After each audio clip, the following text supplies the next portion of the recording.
Do passado ao futuro das profissões. Esse é o tema da Feira de Ciências que o Colégio Renascer vai promover no dia 28 de novembro aqui em Una. E para conversar sobre o assunto, sobre a tecnologia, inteligência artificial e como isso tem transformado o ensino e a sociedade em geral, a gente trouxe aqui hoje o gestor do Colégio Renascer, Pedro Miranda. Seja bem-vindo, Pedro. Obrigado, Estevam. Agradeço imensamente a oportunidade. A gente conhece a repercussão do jornal A Notícia, o alcance e a importância dele, como na outra entrevista nós falamos, a importância que a notícia tem na cultura e na informação de Una. Pedro, a gente pode dizer que a gente vai continuar um papo aqui, que a gente já começou. A gente falou sobre as expectativas da chegada desse aumento, vamos dizer assim, no uso da inteligência artificial, de outros aspectos da tecnologia que tem se desenvolvido e como está relacionado com a educação, com as novas gerações, como que a gente vai saber lidar com isso junto com os nossos filhos, Então, assim, o primeiro questionamento agora, para a gente continuar esse papo, as escolas, elas estão preparadas para saberem lidar com essa expectativa do desenvolvimento da tecnologia, para preparar crianças para profissões que talvez hoje ainda nem existam?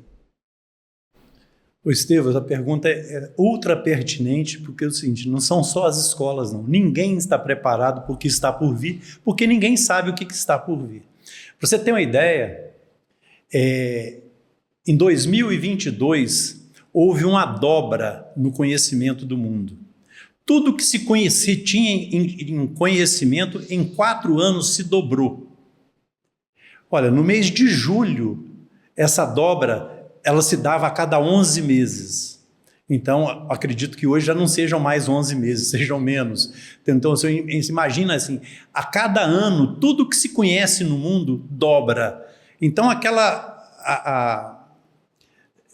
o nosso HD, a nossa mente, é incapaz de se memorizar o conhecimento que precisa se ter conhecimento hoje. Então, a relação com a tecnologia é indispensável. Somente a tecnologia hoje é capaz de nos proporcionar a informação, ou a busca do conhecimento, ela passa por isso aí. E o mais interessante disso é que ela é acessível a todo mundo. Agora, a gente precisa aprender a lidar com isso e estar pronto para o que vier, para tudo que vier. Que antes a gente se preparava, olha, daqui a tanto tempo as coisas vão funcionar. Hoje ninguém sabe amanhã como as coisas funcionarão mais. Na minha época, quando eu fui, por exemplo, prestar um vestibular, o primeiro vestibular que eu prestei, se falava, a profissão do futuro é engenharia elétrica, engenharia mecatrônica. E eu lembro que, assim, naquele período já se tinha um costume de se apontar quais eram as profissões do futuro. Acabou que uns 6 anos depois o mercado de trabalho não estava tão voltado para aquele lado. Hoje, esses 6 anos, eles podem se transformar em 6 meses, nesse período de incerteza de mudança do mercado de trabalho, Então, como que a gente prepara as nossas crianças para estarem preparadas para assumirem qualquer tipo de profissão que possam vir a ser relevantes no mercado de trabalho? Essa é a questão. Olha só, segundo o que se tem estudado, e os especialistas, como hoje está muito na moda dizer, os especialistas estão dizendo isso, especialistas. Na verdade, aquilo que a gente tem buscado entender, como trabalhar com isso e como viver isso, e como trabalhar com isso na escola, a gente entende o seguinte, não é possível se determinar o que vai ser feito amanhã. Não é possível mais você imaginar uma profissão formatada, porque não existe mais um formato de uma profissão. Amanhã, como você disse, 6 meses, 1 ano, 3 meses, tudo pode mudar. Então, assim, a forma como se enxerga o trabalho, ele pode mudar integralmente. Mas olha só, o filho era uma responsabilidade dos pais, a preparação do caminho do filho. O pai preparava o filho e tem aquele ditado, filho de peixe é peixinho, por quê? Porque o pai queria que o filho seguisse uma determinada profissão, seguisse um determinado caminho, desse continuidade a um trabalho da família, ou desse continuidade à profissão dele. E hoje, como que o pai vai fazer isso se ele não sabe como vai ser o amanhã, nem com relação à profissão dele? E sendo que O filho hoje, a gente vê que as crianças pequenininhas já estão com o celular na mão, já tem uma relação com a tecnologia totalmente diferente dos pais. Os filhos acessam isso muito mais novos, né? E, diferentemente dos pais, eles têm muito mais facilidade com a tecnologia. Então, até para o pai instruí-lo, é diferente isso aí. Então, a importância da escola hoje, entendeu, é muito maior do que a gente imagina. Por quê? Porque precisa de uma parceria da escola com os pais na preparação dos filhos, porque não se trata mais da escola dar o conhecimento, dar a educação, né, dar a informação para o filho e o pai dar a preparação. Os dois precisam trabalhar em conjunto na formação dessa criança, né, na preparação dela para esse futuro que antes a gente sabia para onde ir. Agora, hoje a gente não sabe mais para onde vai. Então, os valores precisam estar muito mais arraigados a criança, inclusive para surpresa. É uma grande surpresa a gente observar na escola, isso é muito nítido, que eles estão chamando de retorno da geração alfa, que seria aquela geração que falava benção papai, benção mamãe, que perguntava, que tinha uma conexão com a família muito mais forte. Isso está acontecendo de novo. E é importantíssimo que isso aconteça. Por quê? Porque os valores precisam ser bem calcados, né? A Bíblia fala lá, ensina teu filho no caminho que deve andar e quando crescer, quando for velho, não se esquecerá dele, né? Então, isso é muito importante, que sejam ensinados os valores, porque ele não vai ter outra referência mais. Porque quando você se relaciona com a tecnologia não tem não é uma referência de valores, de princípios, de ética, de nada disso, né? Ele vai ter um quadro na mão onde ele pode tudo. E quem tem que determinar o que pode ou não pode é ele. Não o meio mais. A profissão dele antes, por exemplo, se você era preparado para trabalhar numa fábrica, você é engenheiro para trabalhar numa empresa de construção, para trabalhar numa fábrica onde existiam inúmeros outros funcionários. As profissões hoje estão ficando solitárias, né? Você não tem um quadro, você não tem um código de conduta mais para você respeitar. O código de conduta é você que vai formular ele. Então, assim, a importância da preparação hoje, a importância da escola hoje é infinitamente maior do que foi até hoje, entendeu? Do que foi até agora. E dentro do ambiente escolar, como que se trata hoje com relação à tecnologia? Porque, assim, as pessoas da minha geração pegaram aquele salto de copiar o trabalho à mão lá da enciclopédia para poder começar a poder escrever ele, né, no computador, encontrar informações em sites, aquilo já foi um salto, né? E hoje, com inteligência artificial disponível, como que a escola lida com isso? Na hora do aluno fazendo um trabalho, como que é a relação dele com esse tipo de ferramenta? Eu estava lembrando disso uns dias atrás, e isso não sai da minha memória.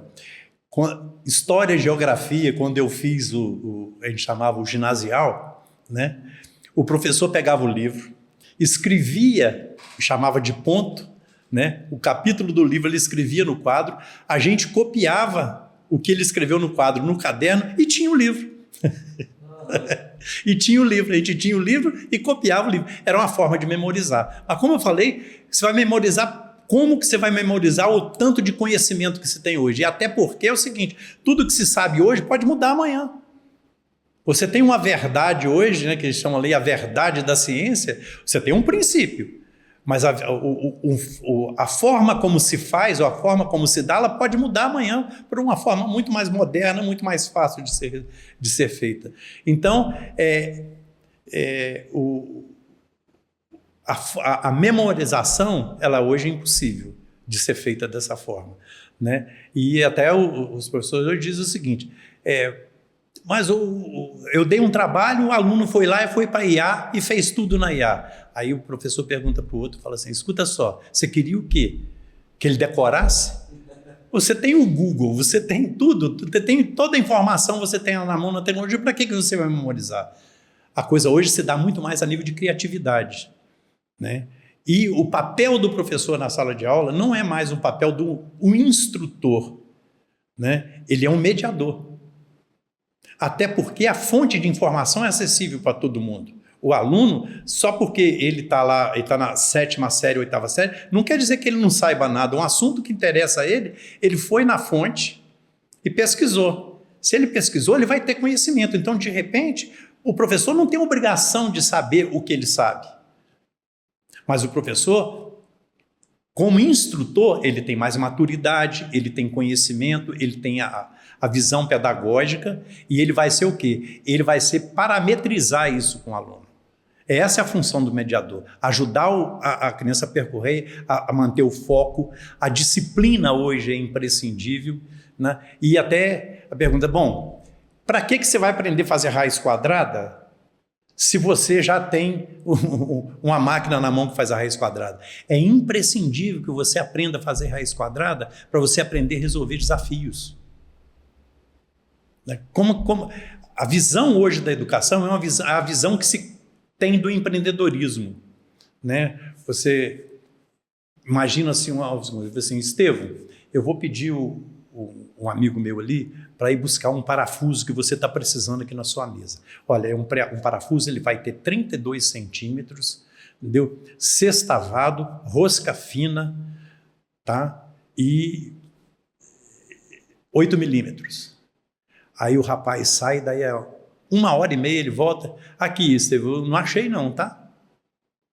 Outra pessoa, né, uma outra situação seria o seguinte, ele não volta, você fala assim, rapaz, o sujeito saiu daqui tem 4 horas e não voltou. Aí quando está 6 horas da tarde, ele chega assim, Estevão, você me perdoe que eu demorei. É que é o seguinte, em Una não tem o parafuso. Eu liguei para Ibatiba, também não tem. Entendeu? O que eu fiz? Eu tive que ir lá no torneiro e pedir ele para fabricar um parafuso para mim. Ele fabricou, está aqui. Ó. Esse é o futuro. Entendeu? As pessoas que não têm iniciativa, não são capazes de produzir um pensamento, de gerar uma solução para os problemas, na sociedade que está se desenhando agora, ela não vai ter função. Então, o papel da escola hoje, mais do que nunca, é estimular o pensamento crítico, a criatividade, a resolução de problemas. É isso que vai poder tornar um indivíduo, uma pessoa singular entre tanta gente com as mesmas respostas na mão? Sim. Olha só. Quando a gente fala do professor mediador, é o seguinte, uma criança hoje com 2, 3 anos, não deveria, mas ela está com o celular na mão, certo? Ela com o celular na mão, ela vai buscar no celular o quê? Aquilo que ela tem mais facilidade, aquilo que ela gosta mais. Aí a gente fala nos dons, né? Cada pessoa tem uma forma de se relacionar, umas são mais lentas, outras são mais rápidas, umas são mais criativas, outras são mais consolidadoras, mais conservadoras no pensamento, na forma de lidar com as coisas. Cada um tem uma forma. Entendeu? E quando ela começa, desde nova, a estimular, a fazer um autoestímulo da potencialidade dela, ela vai definindo muito mais cedo essa potencialidade. Por outro lado, ela vai ficar com aquilo com que ela tem mais dificuldade, mais reprimido. Entendeu? Então a escola tem esse papel, por isso nós falamos da raiz quadrada. A escola tem esse papel de ajudá-la. Olha só, você para poder usar a tecnologia, usar a inteligência artificial, você precisa ter um conhecimento mais completo, senão você não vai poder usar a inteligência artificial. Você tem que saber fazer, perguntar, saber dirigir para onde você quer ir. Então, o básico, você precisa de conhecimento no básico. Esse é o papel da escola. É um dos papéis da escola. E o segundo, no que você colocou na questão humana, como a gente vai se relacionar exclusivamente com a inteligência artificial, a referência somos nós. Então, nós temos que reforçar nossos valores humanos, reforçar nossos valores, o que até agora era tudo crítica, agora não. Agora, a crítica, ela é o princípio da análise. Nosso pensamento agora tem que ser analítico. Olha só, interessante isso, assim, teve uma empresa na Inglaterra, esse ano, final do ano passado, início desse ano, ela fez um concurso e selecionou 30 arquitetos. Chamou os 30, foram muitos, chamou os 30, olha só, nós temos 10 vagas. Para preencher essas vagas, vocês vão fazer um trabalho, né, um projeto cada um. Mas nós queríamos de antemão avisá-los do seguinte: tudo que já existe feito, nós não precisamos de vocês, nós temos a inteligência artificial que faz o projeto que a gente quiser, dentro dos parâmetros que nós quisermos, a partir do que já existe. Nós precisamos que vocês criem coisas que não existem. Desses, aí nós selecionaremos os 10. Então, assim, hoje a criatividade é imprescindível. E isso é muito importante também pelo seguinte, porque 20% das pessoas somente são criativas. 80% das pessoas são aquilo que a gente chama de consolidadoras, são pessoas que são muito boas para formatar as coisas, para poder implementar, né? Mas elas não são boas para imaginar soluções que ainda não existem.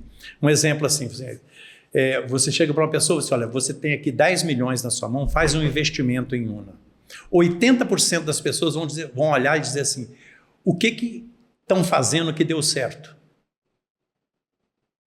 Então você vai olhar aquilo que alguém está fazendo que dá certo, vai fazer também. 20% vai olhar e vai dizer assim, o que ninguém fez ainda que pode dar certo? Esse é o criativo. Entendeu? Então, assim, hoje o espaço no mundo é dos criativos. Então, mesmo aqueles e o grande problema, na verdade, o grande problema nas empresas era o seguinte, que a pessoa criativa na empresa, ela incomodava. Por quê? Você tinha uma situação, um formato de execução do trabalho X. O criativo, aquele cara, você fica só olhando o tempo todo, botando crítica. Isso podia ser feito diferente. Esses caras estão perdendo tempo com isso. Se fizesse isso de outro jeito, dava muito mais certo. Os caras, já vem o chato lá querendo atrapalhar nosso serviço. Vem arrumar mais trabalho para nós e atrapalhar o que está sendo feito que dá certo. Entendeu? Só que o mundo hoje não é mais desses que querem manter as coisas como estão, porque nada fica mais como é. Amanhã tudo é diferente do que foi hoje. Entendeu? Se a gente pensar aí que em menos de um ano tudo vira integralmente, né?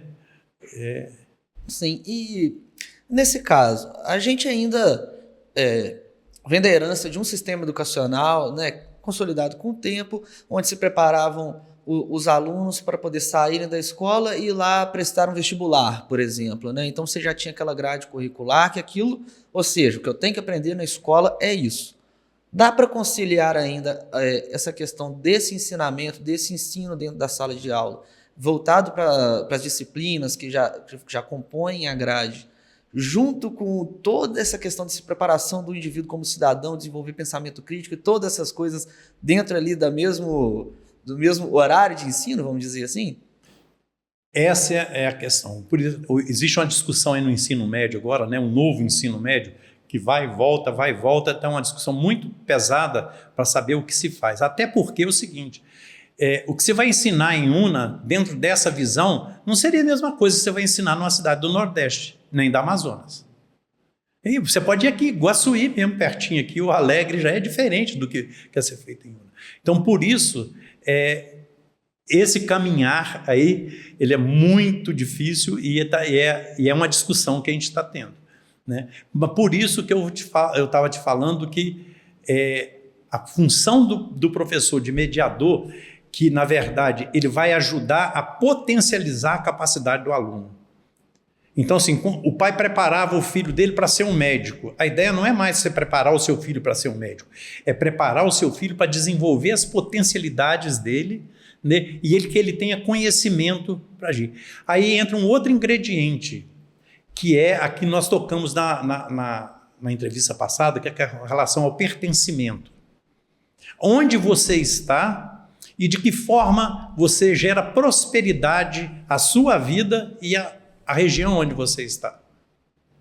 Aí entra uma ciência que tem agora, né, que você abordou perfeitamente aí as que tem agora não sempre existiu, é que você abordou na introdução, quando você falou do projeto da Feira de Ciências, que é a futurologia. O que é a futurologia? A futurologia nada mais é do que você buscar no passado o conhecimento, definir o caminho e a trajetória que você percorreu para saber aonde você vai chegar. Você é incapaz de você definir os próximos passos sem você conhecer os passos que foram dados ultimamente. Eu não esqueço disso, Estevão. Você lembra do meu irmão, do Elifas? O Elifas inclusive, ele teve um papel muito importante na economia de Una, isso vai ser abordado na feira. Ele teve um papel muito importante na economia de Una, foi ele que potencializou o plantio de café em Una. Né? Ele estimulou, e o IBC, na época, fez um trabalho fantástico. Ele, os técnicos que trabalhavam com ele, a equipe trabalhava demais da conta e fizeram um trabalho muito fantástico. Ele falava sobre isso e ele dizia o seguinte: você não pode chegar num lugar, né, e desconsiderar o conhecimento que se tem ali. Né? Eu não posso... Ali o meu bisavô fazia de determinada forma, meu avô fazia, meu pai fazia e eu estou fazendo.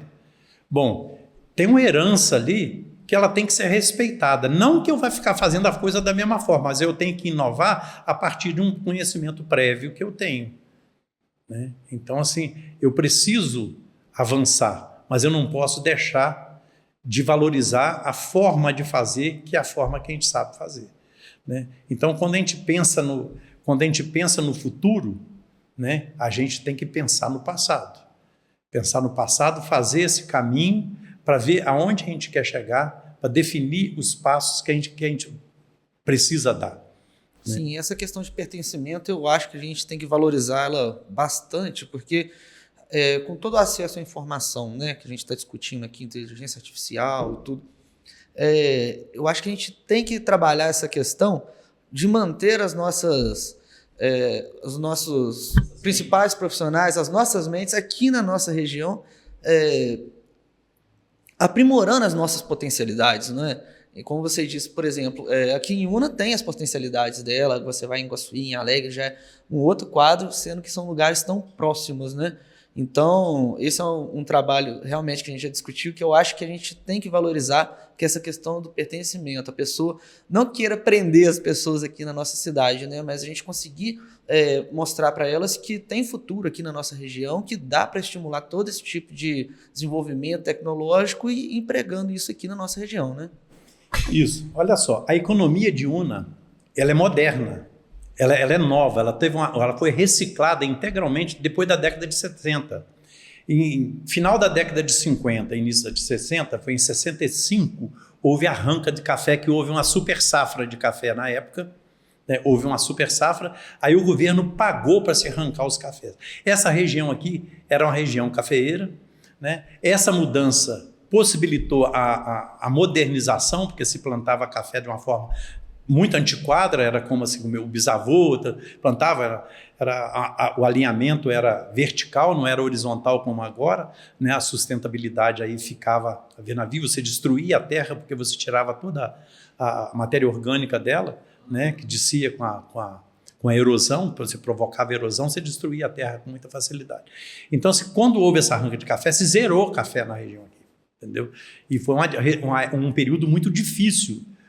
Foi um período muito difícil, onde a economia do lugar ficou muito fraca. Foi quando o Elifas chegou para cá, no meio da década de 70, que tinha se arrancado, tinha tido a geada no Paraná e São Paulo e destruído o Parque Cafeeiro de Ladonim. E eles decidiram lá não mais, como estava a possibilidade de mecanizar, estavam surgindo as máquinas modernas, então eles resolveram não mais mexer com o café lá, porque o café dependia de mão de obra.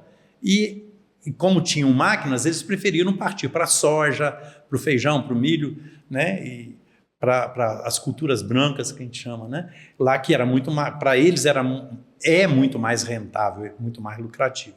E, consequentemente, essa produção de café abriu um espaço, abriu um vácuo aí a ser feito. Então, o IBC teve um papel importante na divulgação, na consolidação do mercado internacional, na reconsolidação do mercado internacional, do posicionamento do Brasil nesse mercado internacional. Foi feito todo um planejamento. E aqui em Una, né, ele falou assim, olha só, a economia de Una não existe, então vamos plantar café. E ele orientava todo mundo a plantar café, ensinava como plantar, cobrava, e o IBC financiava. Então, assim, como existia a possibilidade e assistência, eles davam assistência técnica muito bem dada e plantaram esse parque cafeeiro de Una todinho, e Una virou o maior produtor do estado de café de arábica, né? E com a diferencial, se você observar os municípios em volta, né? Iuna, Ibatiba e Irupi eram o mesmo município, né? Quando você pensar os municípios em volta, o café não tinha a mesma produtividade de Una. Por quê? Por causa do trabalho que eles fizeram aqui. Um trabalho de educação, de cultura mesmo no café. Então, hoje, qualquer criança em Una, filho de produtor rural, ele sabe como é que mexe com café. Sabe? Ele sabe como cuidar do café, por quê? Porque eles aprenderam, eles sabem que precisa de adubo, que tem que usar adubo, sabe dos defensivos, sabe dos complementos todos que precisam ser usados, dos nutrientes todos que precisam no café, todas as crianças sabem. Então isso aí é uma questão de cultura. Então essa cultura, esse aculturamento que houve novo, entendeu? Também abriu a cabeça dos jovens, né? Para que eles ficassem abertos a novas tecnologias, a novos, sabe? Então, em Una, eu acredito que hoje Una é um campo aberto, entendeu? É um mercado, né? De um grande futuro, Nós temos terras férteis, né? E aí está agora o período nós estamos falando de tecnologia, está a fase de adequação de maquinário. Isso é uma questão que eu acho que é questão de muito pouco tempo, entendeu? Vai estar quase tudo mecanizado. As propriedades de Una já são pequenas propriedades, agricultura familiar, né? Então essa adequação aí vai ser um casamento perfeito. Então se hoje o pai vai preparar o filho somente em casa, não. O filho precisa ter conhecimento para ele saber de que forma ele vai adequar a tecnologia ao trabalho dele, ou sabe, de repente lá você vai ter um grande inventor em casa aí, sabe? E por quê? Porque hoje não é mais privilégio dos grandes centros você ter as pessoas de maior conhecimento. Hoje você tem conhecimento sem sair da roça, sem sair do meio rural, né? Porque você tem acesso às fontes em qualquer lugar. Você não precisa de ir para Vitória para você ter um trabalho com tecnologia ou fazer uma pesquisa de alto nível tecnológico. Você vai lá e volta. Entendeu? Você visita, você busca conhecimento, você se relaciona com quem está no Japão, na Indonésia, em qualquer lugar, através do computador, né? Não precisa mais de você visitar isso, estar presente, né? Não é necessariamente presencial. Então, hoje, como você disse, as nossas mentes, os nossos... a gente não pode exportar ele mais. A gente tem que fazer com que eles fiquem aqui e gerem, né, grandiosidade aqui, gerem resultado aqui, né, gerem prosperidade na nossa região. Né? E esse é o objetivo. Né? E o mais importante, né, cara? Você vê... os filhos ficar perto da gente é muito melhor. Você está com um pequenininho lá. Você está com um pequenininho lá. Por mim, vou criar ele, vai crescer muito bem aqui em Una, porque exatamente. Essa região que a gente ama, né, que a gente tem que trabalhar para poder, como você falou, desenvolver prosperidade, desenvolver a nossa região, que é o motivo da gente trabalhar, né? Pedro, muito obrigado por você ter vindo aqui mais uma vez. É sempre um prazer recebê-lo aqui para a gente discutir sobre a sociedade, sobre ensino, né? Todos esses assuntos que às vezes chegam a enrolar a cabeça dos pais, né, e de todo mundo. Eu só queria dar uma reforçada no evento, né, que é a Feira de Ciências. Nós vamos abordar todos os assuntos. Nós não, os alunos vão abordar. Né? Esse trabalho vai ficar bastante livre já dentro desse conceito. Eles vão fazer as pesquisas, eles é que vão desenvolver, eles vão escolher qual assunto eles vão trabalhar, e vai trabalhar saúde, vai trabalhar educação, vai trabalhar moda, vai trabalhar tecnologia, inteligência artificial. Eles estão um campo inteiramente aberto, né? E dentro desse conceito de para onde nós vamos, né? Para onde vai a educação, para onde vai a saúde, a nova medicina, todo esse trabalho.